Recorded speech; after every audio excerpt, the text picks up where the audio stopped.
감염병과 리질리언스 제2강 7개의 핵심 개념으로 본 우리 사회의 감염병 회복력에 대해서 말씀드리겠습니다. 저는 한국지방행정연구원의 전대욱입니다.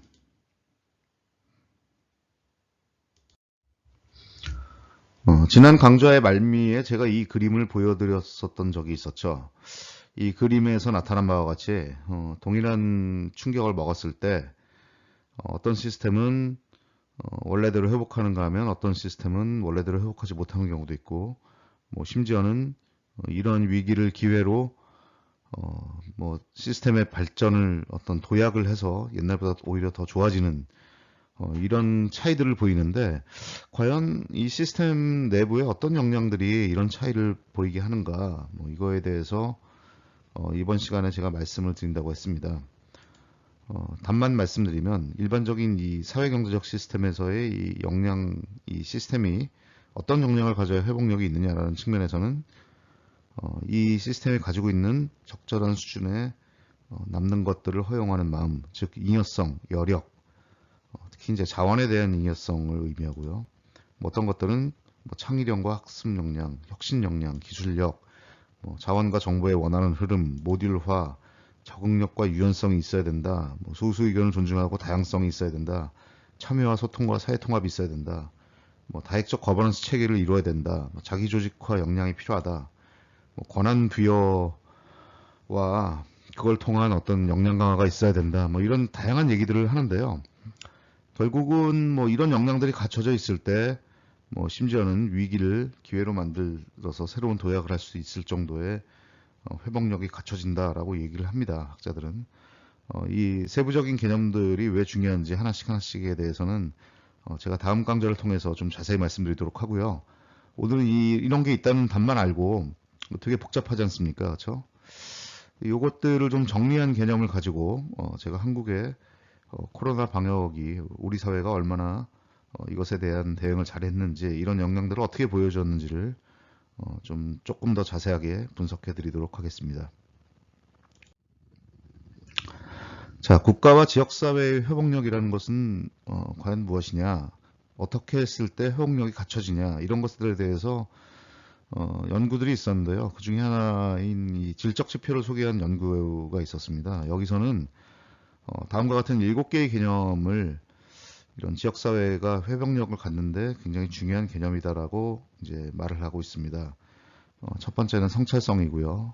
내구성, 그 다음에 잉여성, 혹은 가외성, 유연성, 변통성, 수용성, 통합성, 이런 것들이 있습니다. 자, 이런 하나하나의 이 질적 지표들을 바탕으로 이제 한국의 방역 시스템을 논하면서 이 지표들을 다시 한번 설명해 드리도록 하겠습니다. 이러한 질적 지표들에 의해서 이제 코로나19 대응에 있어서 우리가 어떤 회복력을 보였느냐, 이런 거를 논하기에 앞서서 일단 먼저 하나 좀 봐야 될 것이 있습니다. 그것은 이제 우리의 방역 시스템이 절대 운이 좋아서 이번에 코로나를 잘 막은 거라고 저는 생각하지 않습니다. 이 아래 그림에서 보듯이 우리를 그동안에 많이 괴롭혔던 구제역과 조류 인플루엔자, 구제역은 소나 돼지를 엄청나게 생매장을 했고, 조류 인플루엔자 역시 닭이나 오리들을 엄청나게 생매장했던 아픔이 있었죠. 이런 많은 아픔들, 그리고 사스나 메르스 같은 이런 감염병의 여러 가지 이제 감염병들을 최근에 많이 겪으면서 저희가 대응 시스템 잘 만들었고, 여기는 안 나오지만 아프리카 돼지열병부터 시작해서 이제 최근의 감염병들까지 상당히 잘 방어를 했습니다. 통계에서 보시면은 최근 만 3년의 수치들이 굉장히 많이 과거에 비해서 줄어든 것을 볼 수 있겠고요. 특히 이쪽 AI 쪽에서도 마찬가지로 이제 3년간의 자료를 보시면은 대단히 많이 이제 줄어든 걸 확인할 수 있습니다. 이것들은 그냥 우연이 아니라 상당히 우리가 방역 시스템을 잘 갖췄다는 것을 의미하고요. 그런 것들이 역시 이번에 코로나19에서도 발휘되었다고 저는 생각을 합니다. 비단 감염병뿐만 아니라 각종 안전사고나 재난재해의 대응에 대해서도 상당히 최근에 몇 년간의 성과들은 굉장히 좋았던 것으로 보이고요. 이런 것들이, 이런 통계 자료들이 우리 사회의 회복력을 높였다는 것을 뭐 충분히 증명하고 있다고 저는 생각을 합니다. 지금부터는 7개의 질적 지표를 기준으로 우리 사회와 K 방역의 회복력에 대해서 논해 보도록 하겠습니다. 우선 첫 번째로 저희가 봐야 될 것은 이제 통합성과 성찰성의 측면인데요. 이 대응에 있어서 이제 우리가 가장 많이 들었던 단어 중에 하나가 신속성입니다. 얼마나 우리가 빨리 대응할 수 있었냐. 그것이 굉장한 성공 요인으로 점쳐지는데, 드러나진 않았지만 뭐 저는 우리 시스템이 대단히 성찰적이었다고 생각을 합니다. 즉 우리가 성찰성의 측면에서 굉장히 뛰어났다고 보는데, 그것은 이제 사스와 메르스의 경험에 대한 학습을 통해서 우리 시스템의 약간 부족한 면들을 보완하고 그런 것들이 지금의 감염병의 훌륭한 대응 체계를 만들었다고 보는데, 예컨대 뭐 중국발 유행이 시작된 직후에 1월 20일경이라고 했었나요? 그때 이미 진단키트를 신속히 개발하고 승인하는 절차가 거의 1, 2주 내에 완성이 된 걸 보고서 야, 이거 정말 대단하다, 그렇게 느꼈었습니다. 아무도 이런 체계를, 전 세계 어느 나라도 이런 체계를 이렇게 빨리 가져가기 쉽지 않은데, 이것은 분명히 이제 과거에 대한 경험으로부터 있었던 어떤 개선이었죠.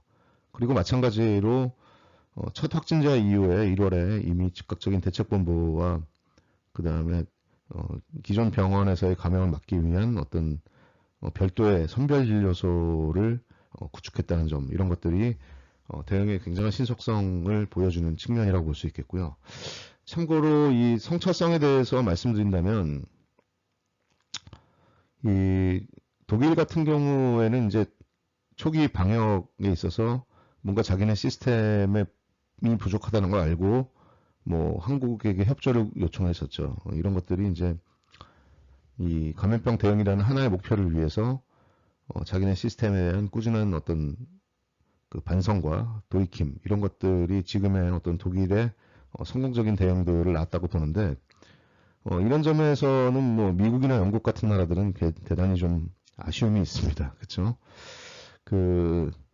이 성찰성이라는 건 특히 이제 굉장한 겸허함을 저는 필요로 하고 있다고 보는데, 특히 정치적 리더십에 있어서 미국이나 일본 같은 경우에는 좀 이런 겸허함이 좀 너무 떨어지는 것 같아요. 특히 이제 트럼프의 인터뷰를 봐도 그렇고, 그 다음에 이제 일본 같은 경우는 뭐 비단 아베 수상뿐만 아니라 전 국민이 뭐랄까 자기네 시스템이 잘못됐다는 거에 대해서 뭐 끝까지 뭐 인정을 안 하는 이런 분위기죠.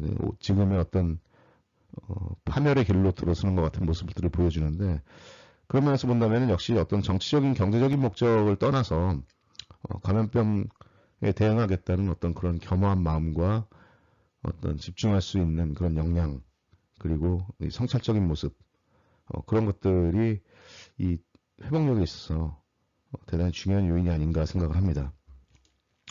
그리고 통합성이 저는 우리 시스템에서 아주 돋보였다고 보이는데, 지금 즉각적인 대책본부를 만들었다고 드렸지만, 뭐 질본과 그 질병통제본부와 중앙대책본부, 중대본의 이 시스템에 의해서, 중대본은 이제 전 부처를 관장하면서 협력 체계를 만든 것이고, 질본이 그 선두에 서서 이 감염병을 통제하는 역할들을 했던 것. 우리가 얘기하는 이 컨트롤 타워의 중요성이죠. 그리고 중요한 것은 컨트롤 타워를 통해서 모든 정부 부처와 기능들이 연계돼서 이 감염병에 대한 다양한 임팩트들에 대해서 우리가 대응할 수 있었던 얘기인데, 비단 뭐 정부 부처뿐만 아니라 이 초기 이 테스트 키트를 개발하고 하는 과정, 그리고 마스크의 대란을 대응하는 과정 등에서 보면, 이 또 질본과 또 전문가 집단, 그리고 우리의 뛰어난 이 산업계, 이런 것들이 적절하게 유기적인 연계 협조 체제를 구축해서 성공적으로 공공 부분과 민간 부분이 힘을 합쳐서 이걸 대응할 수 있는 어떤 하나의 통합적인 대응 체계를 만들어냈다는 것, 이것이 대단히 중요한 것이라고 저는 봅니다. 그리고 이제 무엇보다도 질본과 중대본은 매일같이 일관되고 투명한 브리핑을 국민들에게 했는데요. 이것들이 국민들을 또 대단히 국민들에게 신뢰를 주었고, 전 국가가 하나의 통합적인 대응 체계로 갈 수 있었던 중요한 요인이라고 봅니다.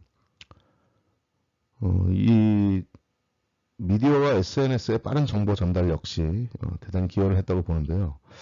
정부부처 관계자가 새로운 대응 체계에 대해서 한마디를 하면 전 국민이 몇 시간 뒤에 바로 다 전국적으로 퍼지는 이런 상황이었는데, 저는 너무 이 뉴스가 앞서가는 거 아니냐, 이런 생각을 했어요. 재난기금 얘기가 나왔을 때도, 야, 재난기금 나왔을 때, 야, 이제 곧 재난기금을 받겠구나. 하는데 이제 그것은 정부 관계자의 그냥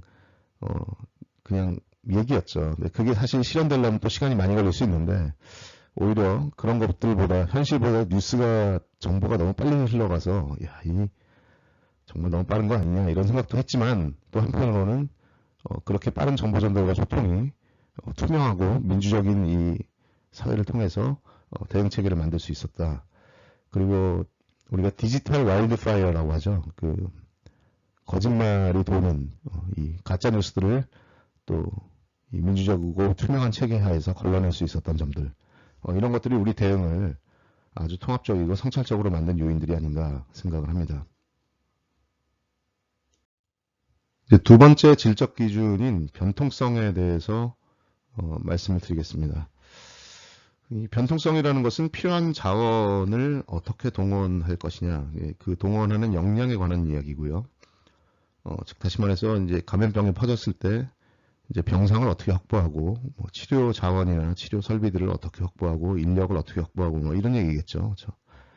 당연히 기술적인 역량과 학습 역량이 대단히 중요한데, 왜냐하면 감염병 사태라는 것이 항상 이 자원들을, 관련된 의료 자원부터 시작해서 여러 가지 자원들이 제한적이기 때문에 곧바로 이제 감염병이 확산되면서 그런 자원들의 한계를 맞이합니다. 이랬을 때 어떻게 하면 이 창의적인 어떤 대안들을 만들면서 이런 자원의 한계를 극복할 수 있을 것이냐. 어떻게 보면 임기응변이라고 할 수도 있겠고, 어떻게 하면 굉장히 융통성이 있다고, 변통성이 있다고 볼 수 있는 건데, 이런 측면에 관한 이야기죠. 결국 이 한 사회가 필요한 자원들을 어떻게 창의적이고 협력적으로 창출할 수 있는 구조를 만들 것이냐, 이런 측면에서 변통성이 이제 중요한 회복력의 요인인데요. 이 점에 대해서 저는 이 감염병 사태 초기, 특히 이제 한 2월 말부터 일본 뉴스에 나온 이 의료 붕괴라는 단어에 대해서 좀 주목을 하고 있었습니다. 사실 우리나라 사람들에게는 4월이나 들어서 의료 붕괴라는 표현이 좀 익숙해졌는데, 그것도 하도 일본 애들이 이런 얘기를 하니까. 근데 아무도 의료 붕괴에 대해서 걱정을 하지 않았습니다. 사실 대구에서 이 집단 감염이 발생했을 때 의료 붕괴 직전 상황까지 저희가 이제 몰리긴 했었지만, 그런 상황이 또 닥치면 저희는 또 이 다양한 각계각층에서 이 힘을 합쳐서 이런 자원들을 만들어내고 뛰어난 이 기술과 두뇌로 새로운 창의적인 대안들을 만들어 와서 의료 붕괴가 중요한 게 아니라 어떻게 하면 이것을 대응하느냐가 중요한 건데, 일본 친구들은 자기네가 일종의 병상이 없어지고 병상이 많이 없고 자원들이 한정되니까 그게 붕괴가 무서워서 오히려 검사를 안 하는, 이게 진짜 햇빛을 손바닥으로 가리는 것 같은 이런 얘기인데, 이게 하늘을 손바닥으로 가린다고 하늘이 없어지는 것도 아니고, 그래서 이 의료 붕괴라는 것이 결국 이제 일본의 한정된 역량과 떨어지는 변통성을 스스로 변호하기 위한 이야기라고, 저는 그 정도, 그 이상도 그 이하도 아니라고 보는데, 실제로 우리나라가 보였던 이 변통성의 측면은 대단히 훌륭합니다. 드라이브 스루라든가, 워킹 스루라든가, 생활진료센터라든가, 이런 개념들이 과거에는 없었던 것들이죠. 그렇죠? 새롭게 만든 겁니다. 이 감염병 위기에서 한정된 자원들, 빨리 이제 테스트는 해야 되는데, 테스트 설비가 부족하고 사람들은 많으니까, 이런 훌륭한 시스템들을 만들었고, 또, 확진자들은 되게 많은데, 그렇다고 저희가 치료를 안 할 수는 없으니까, 근데 치료의 역량은 한계가 있기 때문에 그런 자원의 한계들을 갖다 극복하기 위해서 경증 환자들을 따로 이제 수용하는 생활진료센터라는 것을 만들어서 시행했다. 그것도 빠른 시간 내에. 이런 것들이 대단히 창의적이고 전 세계에서 대단히 이제 박수를 치는 이런 상황이라고 할 수 있겠는데요. 저도 뭐 리질리언스를 오랫동안 연구해 왔지만 이 변통성이 사실은 가장 어떻게 보면 이해하기 어려운 개념이어서 뭐 다양한 국내 사례들을 보면서 야, 이 변통성에 대한 좋은 사례가 없나 이렇게 생각을 해왔었는데 바로 이 우리나라의 코로나 대응 역량에서 보여주는 이 드라이빙 스루, 워킹 스루, 생활진료센터 이런 것들이야말로 저는 진정한 변통성의 최우수 사례라고 저는 그 변통성이라는 것이 무엇인지를 가장 정확히 이해시키는 아주 뛰어난 사례라고 저는 봅니다. 저는 한 명의 그냥 연구자로서 이런 사례를 볼 수 있다는 것이 너무 개인적으로 기쁘고요. 아, 그런데 지금 좀 시간이 많이 제가 생각한 것보다 많이 흘렀네요. 그래서 뭐 이쯤에서 이번 강좌를 끊고 이제 남은 이제 질적 기준에 대해서 이제 마저 다음 강좌에서 말씀을 드리도록 하겠습니다. 구독과 좋아요를 부탁드리겠습니다. 아울러 질문과 코멘트 언제든지 환영합니다. 예, 3편에서 뭐 마저 말씀드리고 또 인사드리겠습니다. 감사합니다.